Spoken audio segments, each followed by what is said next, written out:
Bonjour, bonjour. Nabengami na kombo ya Tete Solo. Naza victime ya guerre ya 6 jours.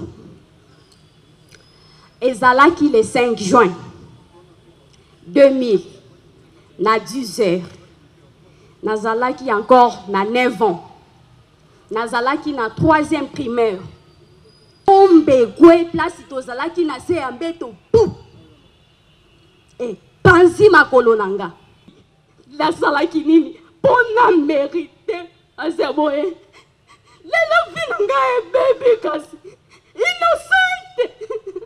Ce sont des cris de douleur atroces, cris d'espoir, de terreur et des pensées suicidaires ressentis à travers des témoignages poignants des victimes d'une ville où des milliers de Congolais ont été massacrés en 2000 lors de la guerre des 6 jours entre deux armées qui ont choisi Kisangani comme champ de bataille dans le but d'assouvir leurs appétits criminels.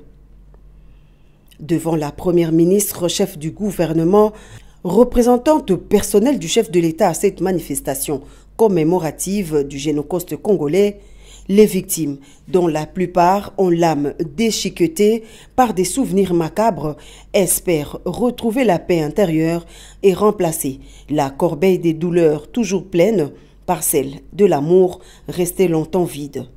Les traumatismes sont grands. Maman, nazo souffrir.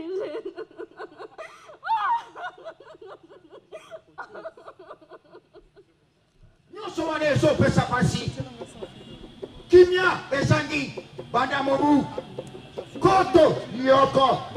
Na kama libwa, na tukuli mwana libwa. Ne bandeli ya makambo ba mama batata bandiku. Ne matata ebandi. Pona nini tonyambaki bango bakoche epai na biso bayena makambo soko totali ya Ituri kalasi ya bana ekufi soko totali kaka na Ituri wana iya ce qu'on appelle le massacre kalasi ya malokaki l'hôpital babebisi biloko pona nini pona diama pona o bango bakotala ndengolo.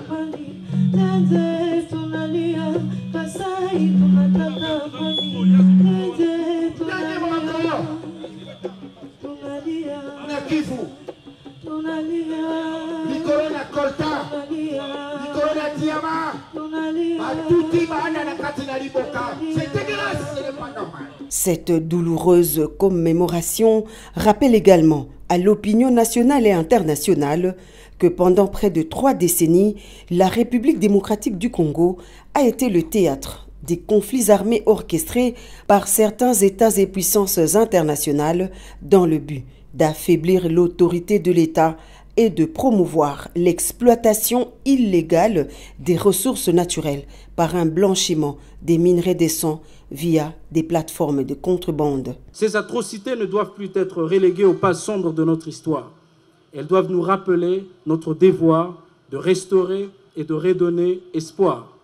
C'est pourquoi aujourd'hui, je suis fier de vous parler du FONAREV.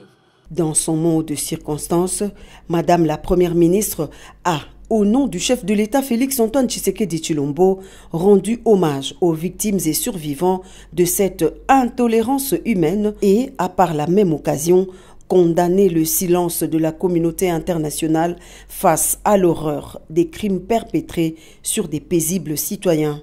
À travers l'engagement du président de la République, nos efforts ont conduit à la mise en place de l'écosystème des réparations avec la création des fonds de réparation des victimes des crimes contre la paix et la sécurité de l'humanité, le FONAREV, et du fonds spécial de réparation et d'indemnisation des victimes des actes illicites de l'Ouganda en République démocratique du Congo, FRIVAO en cycle. La journée du 2 août se veut aussi un moment de réflexion et d'engagement. Elle incite la communauté internationale à soutenir la RDC dans ses efforts de résilience pour la paix, la justice et le développement. Une visite d'un village reconstitué a clôturé la manifestation de ce jour dans la ville martyre de Kisangani. Ce village retrace en images poignantes les atrocités dans différentes provinces de la RDC.